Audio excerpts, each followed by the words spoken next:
House wiring करने के लिए जो हम वायर इस्तेमाल करते हैं वो मोस्टली कंडीशन में सिंगल कोर वाली होती है, मतलब कि इस टाइप का वायर हम इस्तेमाल करते हैं। अब इस टाइप का जो वायर होता है, इस वायर के जरिए हम कितना एम्पीयर करंट फ्लो करवा सकते हैं ये आपको शायद ही मालूम होगा। मतलब कि जब वायरिंग करने जाओगे तो आपके माइंड में डाउट बन जाता होगा कि कौन से साइज का वायर हम इस्तेमाल करें। तो आज के इस वीडियो के द्वारा मैं आपको ये बताने वाला हूँ कि हाउस वायरिंग के लिए जो वायर इस्तेमाल किया जाता है उस वायर का करंट रेटिंग कितना होता है। मैं आपको दो करंट रेटिंग बताऊंगा। सबसे पहला करंट रेटिंग होगा केसिंग केपिंग टाइप का जो वायरिंग होता है, मतलब कि जो ओवरहेड वायरिंग करते हैं उस वायरिंग के लिए यदि आप वायर इस्तेमाल करते हो तो उसमें आप कितना एम्पीयर करंट फ्लो करवा सकते हो। इसके अलावा जो आपका वायर है उस वायर को यदि आप अंडरग्राउंड वायरिंग के लिए इस्तेमाल कर रहे हो तो उस कंडीशन में आप कितना एम्पीयर करंट फ्लो करवा सकते हो, उसके बारे में भी आपको मैं बताऊंगा। देखिए दोस्तों, जो सबसे कम स्क्वायर एमएम वाली वायर आती है वो आती है 0.5। मैं जो आपको बता रहा हूँ वो बता रहा हूँ कॉपर वायर के लिए। एल्युमिनियम वायर भी आता है, लेकिन अभी के टाइम पे हम हाउस वायरिंग में एल्युमिनियम वायर का इस्तेमाल नहीं करते हैं। तो जो भी मैं आपको बताऊंगा कॉपर वायर के लिए होगा, ठीक है। तो 0.5 स्क्वायर एमएम का जो कॉपर वायर होती है, इस वायर का यदि आप इस्तेमाल करते हो केसिंग केपिंग वायरिंग में तो इसके जरिए आप मैक्सिमम 6 एम्पीयर तक करंट फ्लो करवा सकते हो। इसके अलावा यदि आप इसी वायर को अंडरग्राउंड वायरिंग के लिए इस्तेमाल करने जाते हो तो इस कंडीशन में आप मैक्सिमम 5 एम्पीयर करंट फ्लो करवा पाओगे। ये जो 0.5 स्क्वायर एमएम का वायर है इसका इस्तेमाल मोस्टली कंडीशन में हम बल्ब को पावर सप्लाई प्रोवाइड करने के लिए करते हैं। यदि आपके पास में केवल बल्ब है, उस बल्ब को पावर सप्लाई प्रोवाइड करना है तो आप इस वायर का इस्तेमाल कर सकते हो। लेकिन यदि आप बल्ब के साथ साथ में फैन का भी पावर सप्लाई प्रोवाइड करने के लिए वायर का सिलेक्शन करते हैं तो आप 0.5 का इस्तेमाल नहीं करोगे। इस कंडीशन में आप इस्तेमाल करोगे 0.75 का। 0.75 स्क्वायर एमएम का जो वायर होती है, इस वायर के जरिए मैक्सिमम आप 7.5 एम्पीयर करंट फ्लो करवा सकते हो यदि आप इसका वायरिंग ओपन केसिंग केपिंग के जैसे करोगे, ठीक है। इसके बाद यदि आप इस वायर का इस्तेमाल अंडरग्राउंड के लिए करोगे तो इस कंडीशन में जो करंट रेटिंग होगा वो हो जाएगा 7 एम्पीयर। इस वायर का आप इस्तेमाल फैन के लिए, बल्ब के लिए आसानी से कर सकते हो, कोई भी प्रॉब्लम नहीं आएगा, ठीक है दोस्तों। इसके बाद जो आपका 1 स्क्वायर एमएम वाली वायर होती है, इस वायर का करंट रेटिंग होता है 12 एम्पीयर, मतलब कि 12 एम्पीयर मैक्सिमम आप फ्लो करवा सकते हो।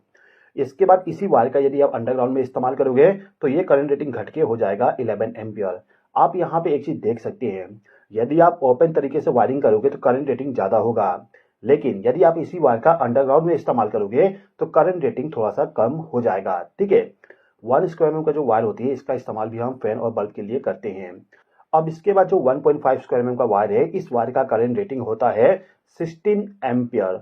मतलब कि ओपन केसिंग कैपिंग वाली वायरिंग करोगे तो 16 एम्पीयर करंट फ्लो करवा सकते हो 1.5 स्क्वायर एमएम के वायर के द्वारा। इसके बाद यदि आप अंडरग्राउंड वायरिंग करोगे तो 14 एम्पीयर मैक्सिमम आप करंट फ्लो करवा सकते हो। दोस्तों, यदि आपके घर के लिए वायरिंग करने जा रहे हो तो मैं आपको हमेशा एक चीज सजेस्ट करूंगा कि जो 1.5 स्क्वायर एमएम का वायर होता है, इस वायर का आप इस्तेमाल करिएगा फैन और बल्ब के लिए। देखिए दोस्तों, यदि आप छोटे वायर साइज का इस्तेमाल करोगे तो जो वायर है आपका प्रॉपर वर्क करेगा, लेकिन यदि किसी कारण से उसमें ज्यादा करंट फ्लो होने लगता है, मतलब कि आप ज्यादा लोड को कनेक्ट कर देते हो, तो इस कंडीशन में जो वायर है वो हीट होने लगेगा और जल्दी खराब हो जाएगा।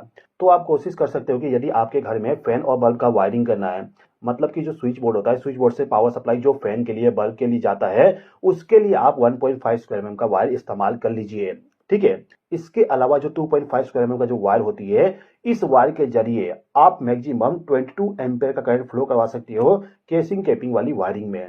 अंडरग्राउंड वायरिंग के लिए आप यहां पर 19 एम्पीयर करंट फ्लो करवा सकते हो। 2.5 स्क्वायर एमएम का जो वायर होती है इसका इस्तेमाल हम करते हैं पावर सॉकेट के लिए। मतलब कि जो आपके घर का पावर सॉकेट है, उन सभी सॉकेट को पावर सप्लाई प्रोवाइड करने के लिए 2.5 स्क्वायर एमएम का वायर इस्तेमाल करना है। जो पावर सॉकेट होती है, इस पावर सॉकेट में हम मैक्सिमम 2000 वाट के लोड को ही कनेक्ट करते हैं, ठीक है। 2000 वाट के लोड के अकॉर्डिंग मैंने आपको बताया 2.5 स्क्वायर एमएम का वायर आप इस्तेमाल कर सकती हो। इसके बाद जो 4 स्क्वायर एमएम वाली वायर है, इसके जरिए हम मैक्सिमम 29 एम्पीयर करंट फ्लो करवा सकते हैं। लेकिन यदि आप इसी का इस्तेमाल अंडरग्राउंड वायरिंग के लिए करोगे तो आप यहां पे केवल 26 एम्पीयर करंट को फ्लो करवा सकते हो। 4 स्क्वायर एमएम का वायर जो होता है इसका इस्तेमाल हम करते हैं 1.5 टन का जो एसी होता है उसके लिए, आपके घर का जो गीजर है उसके लिए, इस प्रकार का जो हैवी लोड होता है उसके लिए हम 4 स्क्वायर एमएम का वायर इस्तेमाल करते हैं।